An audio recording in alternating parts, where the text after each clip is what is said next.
നമസ്കാരം. മലയാളി വാർത്ത ഇൻഡെപ്തിലേക്ക് സ്വാഗതം. കേരളത്തിലെ സ്ത്രീകൾ വലിയ ആവേശത്തിലാണ്. തിങ്കളാഴ്ചയായാൽ ബസ്സിൽ സൗജന്യ യാത്ര നടത്താമല്ലോ. ആ ദിവസത്തിനായിട്ട് കാത്തിരിക്കുകയാണ്.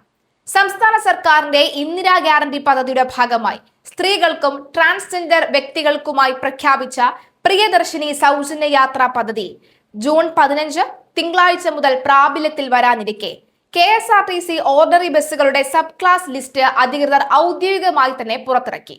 അതായത് ഏതൊക്കെ ബസ്സിൽ കയറിയാണ് സൗജന്യ യാത്ര എന്ന് നമുക്ക് അറിയണ്ടേ. ഓർഡിനറി ബസ്സുകളുടെ ഗണത്തിൽപ്പെടുന്ന 7 പ്രധാന വിഭാഗങ്ങളിലാണ് സ്ത്രീകൾക്ക് ഈ സബ് ക്ലാസ് അടിസ്ഥാനത്തിൽ സൗജന്യ യാത്ര ആനുകൂല്യം ലഭിക്കുക എന്ന് KSRTC അറിയിച്ചിട്ടുണ്ട്.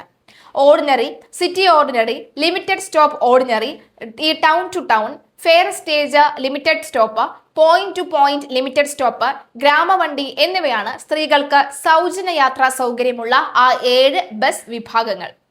ഈ സർവീസുകളിലെല്ലാം സ്ത്രീകൾക്ക് ജൂൺ 15 മുതൽ യാത്രാ സൗജന്യം ലഭ്യമാക്കുമെന്നും ഇതുമായി ബന്ധപ്പെട്ട ആശയക്കുഴപ്പങ്ങൾ ഒഴിവാക്കാനാണ് കൃത്യമായ പട്ടിക പുറത്തുവിട്ടതെന്നും KSRTC അധികൃതർ വ്യക്തമാക്കിയിട്ടുണ്ട്. വരുമാനമോ പ്രായമോ പരിഗണിക്കാതെയും യാതൊരുവിധ പ്രത്യേക നിബന്ധനകളോ മുൻകൂർ രജിസ്ട്രേഷനോ ഇല്ലാതെയും ഓർഡിനറി ബസ്സുകളുടെ ഗണത്തിൽപ്പെടുന്ന 7 പ്രധാന വിഭാഗങ്ങളിലാണ് സ്ത്രീകൾക്ക് ഈ സബ് ക്ലാസ് അടിസ്ഥാനത്തിൽ സൗജന്യ യാത്രാ ആനുകൂല്യം ലഭിക്കുക. അതേസമയം സിറ്റി ഫാസ്റ്റ് പാസഞ്ചർ തുടങ്ങിയ സർവീസുകൾ മുതൽ മുകളിലോട്ടുള്ള KSRTCയുടെ മറ്റെല്ലാ സൂപ്പർ ക്ലാസ് സർവീസുകളിലും സ്ത്രീകൾക്ക് സൗജന്യ യാത്ര അനുവദനീയമല്ല.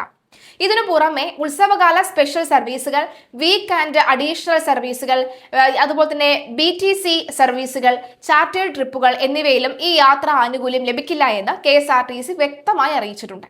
സംസ്ഥാനത്ത് നിലവിലാകെ 2927 ഓർഡിനറി ഷെഡ്യൂളുകളാണ് KSRTCക്കുള്ളത്.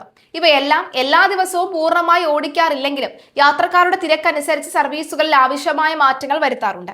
മേഖല തിരിച്ച് പരിശോധിച്ചാൽ തെക്കൻ ജില്ലകളിലാണ് ഏറ്റവും കൂടുതൽ ഓർഡിനറി ബസ്സുകൾ ഉള്ളത്, ഓർഡിനറി ഷെഡ്യൂളുകൾ ഉള്ളത് എന്ന് വേണമെങ്കിൽ പറയാം. 1268 എണ്ണം. മധ്യ കേരളത്തിൽ 831 ഷെഡ്യൂളുകളും വടക്കൻ ജില്ലയിൽ 828 ഷെഡ്യൂളുകളുമാണ് നിലവിലുള്ളത്. ആദ്യഘട്ടത്തിൽ സംസ്ഥാനത്തെ 3125 ഓർഡിനറി ബസ്സുകളിലാണ് ഈ പദ്ധതി നടപ്പിലാക്കുന്നത്. ഇതിൽ ജില്ല തിരിച്ചുള്ള ഓർഡിനറി ബസ്സുകളുടെ എണ്ണം പരിശോധിച്ചാൽ ഏറ്റവും കൂടുതൽ ബസ്സുകൾ ഉള്ളത് തലസ്ഥാന നഗരമായ തിരുവനന്തപുരത്താണ്. 687 എണ്ണത്തിലാണ് സ്ത്രീകൾക്ക് ഫ്രീ ആയിട്ട് പോകാൻ കഴിയുന്നത്. കൊല്ലത്ത് 415, പത്തനംതിട്ട 150, ആലപ്പുഴ 227, കോട്ടയം 162, ഇടുക്കി 125, എറണാകുളം 325, തൃശൂർ 153, പാലക്കാട് 122, മലപ്പുറം 98, കോഴിക്കോട് 186, വയനാട് 172, കണ്ണൂർ 205, കാസർഗോഡ് 128 എന്നിങ്ങനെയാണ് മറ്റ് ജില്ലകളിലെ ഓർഡിനറി ബസ്സുകളുടെ കണക്കുകൾ. ജൂൺ 15 രാവിലെ 8:30 തമ്പാനൂർ ബസ് ടെർമിനലിൽ വെച്ച് മുഖ്യമന്ത്രി VD സതീശൻ പദ്ധതിയുടെ സംസ്ഥാനതല ഉദ്ഘാടനം നിർവഹിക്കും. സ്ത്രീ ശാക്തീകരണത്തിന്റെ പ്രഖ്യാപനം എന്നോണം ആദ്യ സർവീസ് നടത്തുന്ന ബസിന്റെ ഡ്രൈവറും കണ്ടക്ടറും വനിതകളായിരിക്കും. ഉദ്ഘാടന ചടങ്ങുകൾക്ക് ശേഷം രാവിലെ 8:30 മുതലായിരിക്കും സാധാരണക്കാരായ സ്ത്രീകൾക്ക് സൗജന്യമായി യാത്ര ചെയ്യാൻ കഴിയുക. മുഖ്യമന്ത്രിയും ഗതാഗത മന്ത്രിയുമായ CP ജോണും ഉൾപ്പെടെയുള്ള പ്രമുഖർ ആദ്യ സർവീസിൽ കുറച്ചു ദൂരം ഒപ്പം യാത്ര ചെയ്യും. പ്രതിദിനം 2 കോടിയോളം രൂപ ചെലവ് വരുന്ന ഈ പദ്ധതി വഴി KSRTCക്ക് പ്രതിമാസം ഏകദേശം 70 കോടി രൂപയുടെ നഷ്ടമാണ് കണക്കാക്കുന്നത്. എന്നാൽ ഈ സാമ്പത്തിക ബാധ്യത KSRTCയുടെ ചുമലിൽ കെട്ടിവെക്കാതെ സർക്കാർ ഗ്യാരണ്ടിയായി പണം നേരിട്ട് നൽകും. എത്ര പേർ സൗജന്യ യാത്ര ചെയ്തുവെന്ന് കൃത്യമായി കണക്കാക്കാനും യാത്രാ ചെലവുകൾ തിട്ടപ്പെടുത്താനുമായി യാത്ര ചെയ്യുന്ന എല്ലാ സ്ത്രീകൾക്കും തുക ഈടാക്കാതെ സീറോ ടിക്കറ്റ് കണ്ടക്ടർമാർ വിതരണം ചെയ്യും. പദ്ധതി ധനപരമായി നഷ്ടമാണ് എന്ന് തോന്നുമെങ്കിലും സ്ത്രീകൾ യാത്രയ്ക്കുള്ള തുക മിച്ചം വെക്കുന്നതിലൂടെ ആ പണം വിപണിയിലേക്ക് തന്നെ തിരിച്ചെത്തുമെന്നും അത് സംസ്ഥാനത്തിന്റെ സാമ്പത്തിക രംഗത്തിന് വലിയ നേട്ടമാകുമെന്നും ഗതാഗത മന്ത്രി പറയുന്നു. ടിക്കറ്റ് ഇതര വരുമാനം വർദ്ധിപ്പിക്കാനായി ബസ്സുകളിൽ പരസ്യങ്ങൾ കൂട്ടുകയും സ്പോൺസർഷിപ്പ് സ്വീകരിക്കുകയും ചെയ്യും. നിലവിലുള്ള 58 ഗ്രാമവണ്ടികളുടെ എണ്ണം 500 ആക്കി ഉയർത്താനും ഡിപ്പോകൾ കേന്ദ്രീകരിച്ച് ജനകീയ പങ്കാളിത്തത്തോടെ വികസന സമിതികൾ രൂപീകരിക്കാനും പദ്ധതിയുണ്ട്. തദ്ദേശ സ്ഥാപനങ്ങളെ കൂടി ഉൾപ്പെടുത്തി കൃത്യമായ റൂട്ട് റിസർച്ച് നടത്തി പുതിയ റൂട്ടുകളിലേക്ക് സർവീസ് ആരംഭിക്കും.